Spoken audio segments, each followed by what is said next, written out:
ces femmes-là qui viennent travailler ici au Maroc, et les femmes domestiques, ont pas mal de problèmes. D'abord, en ce qui concerne l'Afrique subsaharienne, ils sont recrutés par des réseaux qui les amènent ici au Maroc pour les faire travailler. Et ils sont nourris de grosses promesses au départ. On leur dit voilà, vous allez travailler au Maroc avec un bon salaire, ainsi de suite. Et quand ils arrivent ici, c'est juste le contraire. Ils arrivent à partir de l'aéroport, il y a des Sénégalais, des Camerounaises et des Ivoiriennes. À partir de l'aéroport, ils sont pris par leurs employeurs qui les amènent directement dans leur lieu de travail. Et là, ils subissent pas mal toutes sortes d'exactions, pourrais-je dire. Donc, c'est-à-dire, ils sont confisqués, leurs passeports sont confisqués. De deux, ils sont séquestrés, ils n'ont pas le droit de sortir. Ils doivent travailler à temps plein. Et les conditions qu'on leur avait promises au départ ne sont pas les mêmes.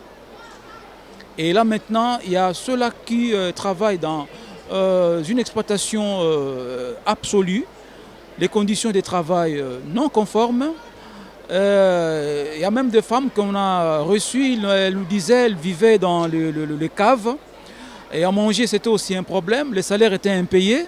Et tout ça, ça faisait que pas de déclaration, ils travaillent sans contrat de travail. Le salaire promis au départ, ce ne sont pas les mêmes salaires qu'elles reçoivent ici, arrivées sur place.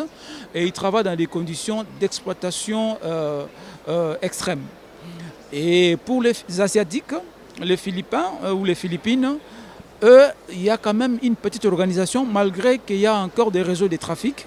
Mais il y a deux agences de recrutement au niveau de l'Asie, de Philippines, qui recrutent ces femmes philippines.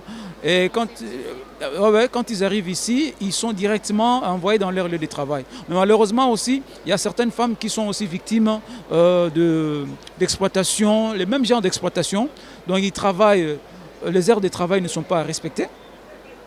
Les salaires, bien sûr, excepté les Asiatiques, parce que ce sont des agences de recrutement qui les recrutent à partir de là-bas. Le salaire est fixé et quand ils arrivent ici, mais ils ont les problèmes parfois. Ces salaires-là ne sont pas versés directement à ces femmes-là.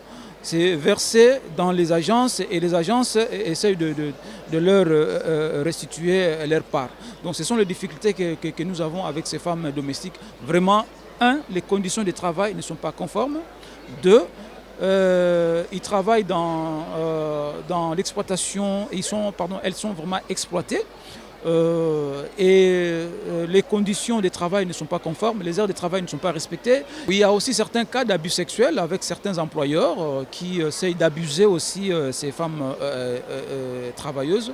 Et quand vous refusez, et vous avez les problèmes soit d'être licencié ou on vous trouve un motif, soit disant que non, vous avez volé et vous avez cassé des trucs et voilà. C'est comme ça qu'à la fin, les salaires ne sont pas payés et ils ont beaucoup de sérieux problèmes. Et quand ils viennent nous voir pour nous expliquer les problèmes, nous à notre niveau aussi en tant que premier syndicat des travailleurs migrants, donc on essaye de voir dans l'amiable, parce que nous ne sommes pas un tribunal d'abord, nous sommes un syndicat, nous jouons la politique d'approchement entre l'employeur et l'employé, on essaye d'écouter. Mais malheur en est qu'il y a certains employeurs véreux qui ne veulent pas nous écouter.